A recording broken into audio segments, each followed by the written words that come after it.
alxamdulilahi rabbilcaalamiin. walaalayaal waxaan rabaa inaan idinku soo gudbiyo halkan sidii caadada inoo ahaydba waxaan idiin soo gudbin jiray ama aan nafteyda iyo naftiinaba usoo gudbin jiray in kolba wixii bulshada faa'iido u leh ay daawo ka helayaan. waxaan jeclaystay maanta inaan idiin soo gudbiyo qustul hindiga daawada la yidhaahdo. qustul hindiga waa dibi nabowi. nabigeena caleyhi salaatu wassalaam faa'iidooyin badan ayuu ku sheegay. nabigeena wuxuu yihi xadiid saxiixa oo saxiix muslim ah oo imaamu muslim uu soo saaray wuxuu yidhi nabigu caleyhi salaatu wassalaam calaykum bicuudi lhindi ama bihada alcuudi alhindiy, waxaad laasimtaan ood isticmaashaan cuudulhindiga, geedka qustul hindiga la yidhahdo ama biqustul hindi laazima buu nabigu caleyhi salaatu wassalaam. fa ina fiihi 7 ashfiya, 7 daawo ayaa ku jirta buu nabigu caleyhi salaatu wassalaam. xanuunada uu daaweeyana nabigu waxaa kamid a buu yihi xanuunada uu daaweeya nabigu caleyhi salaatu wassalaam minha daatu ljambi, xanuunka dhinaca qallajiya ama dhinaca qalalka la yidhahdo ama oof wareenka la yidhaahdo. marka 7da nabiga caleyhi salaatu wassalaam xanuun ee uu daaweeyo nabigu caleyhi salaatu wassalaam si gaara kaa keliyan buu inooga sheegay. adibadu waxay fiiriyeen daawooyin fara badan oo laga faa'iideysanayo oo uu faa'iideynayo qustul hindigu ama xanuuno fara badan uu daaweynayo. xanuunada waxaa kamid a goonjabka ama dhinaca xanuunka ku dhaca madaxa, waxayna soo gudagelaysaa xadiidka nabiga caleyhi salaatu wassalaam daatuljambigii bay soo gudagelaysaa.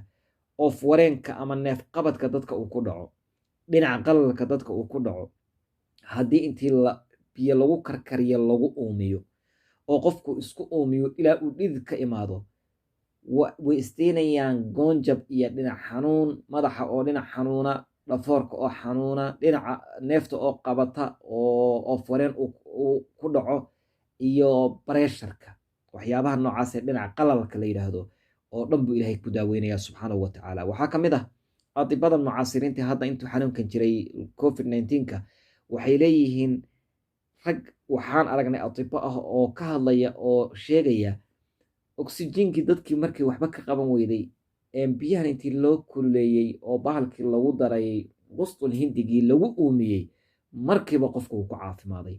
waxay daawooyinka ugu fiican ay daawo ka tahay waxaa kamid ah bahalkan la yidhahdo covid-19ka ee neeftu dadka ku dhegayso.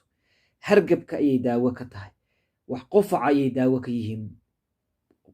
qadar yar oo kooban baad qofku ayuu qaadayaa oo budadeeda shiidan ah, markaasuu biyaha ku karkarsanayaa, waxyar buu ka cabayaa, wuuna isku oominayaa. muhiimiyadda ugu badan intuu isku oomiyo karkeeda iyo qaaceedaas inuu qofka sanka iyo afka iyo intuu jirhkiisa furo uu gala ayaa fiican, isku dado. nabigeena ayaana inoo sheegay faa'iidooyinka ku jira. waxaa kamid ah qufaca oo qofku hadduu wax yarka ka bado waa kharaar fara badan bay leedahay, wuu ku daawoobayaa.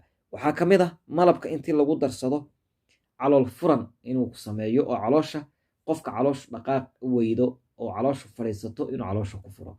faa'iidooyinkaas waxaa kamid a qoormaadayda ama babaasiirta bahasha la yidhahdo ama dadka qaarkood magacyo kale bay u yaqaanaan, ayadana wuu tirtiraa. oo haddaad cabto ood geedka malabka ku darsato, dad malab ku qasato ood malab budadiisa ku dhex darto ood isku qasta aad cunto mar walba, waad kala tegaysaan adiga qoormaaday. igfishanka iyo dhiigga igfishanka ku dhaca ama kaadida igfishanka ku dhacda iyo maaragtay kaada haysta, waxyaabahana wuu daweeyaa. xanuunada uu daweeye marka maanta o dhan haddii la tiriye lama soo koobi karo. waxaa kugu filan nabigeena caleyhi salaatu wassalaam inuu kuu qariyey hal mid unbuu kaaga sheego daatuljambiga, laakiin xanuunadaas daatuljambigaasa qaybo badan hadda fiir bal soo gudagaleen. waxaa soo gudagalay goonjabkii, oof wareenkii, qalaliyihii, waxyaabahasaasoo dhan baa soo hosgelaya. xanuunada kale ee uu daweeyana xanuuno fara badan iyo furuuc fara badan bay yeelanayaan. adibada mucaasiriintii xanuuno fara badan ayay ku daaweeyaan. marka walaalayaal laazima geedkaas idinkoo sunnadii nebi maxamedna ku dhaqmaya, nabigeena caleyhi salaatu wassalaam rumaynaya xadiidkiisii. ila nabigeena caleyhi salaatu wassalaam waxyi waxaanayn kuma hadlo, wamaa yandiqu cani ilhawaa in huwa ilaa waxyun yuuxa. marka hala isku daaweeye geedka. wallahu aclam.